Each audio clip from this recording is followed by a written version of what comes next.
In today's video, I'm going to teach you how to remove the grid in Lucidchart. This can help you achieve a cleaner look for your diagrams, especially when you are preparing for a presentation or trying to print without the distraction of grid lines. Let's dive right into the steps to make this happen. First, let's head over to Lucidchart. Simply open your web browser and navigate to lucid.co. If you already have a Lucid account, great. If not, you might want to pause here, go ahead and set one up. It's a straightforward process you can achieve through a few clicks. Once you're on the Lucid website, you'll want to log in. Look for the Login button. Usually it's right at the top of your screen. Give it a click.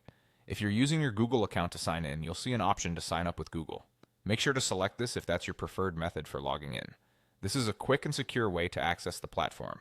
After you've successfully logged in, you should see your dashboard or the home page that lists your projects. Now click on the project that you'd like to work on.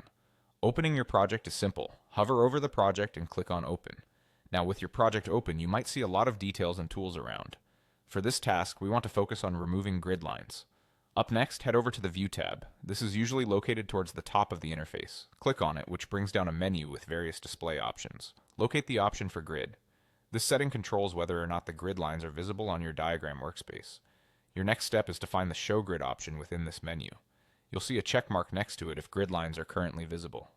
To remove the grid, simply click on this checkbox to uncheck it.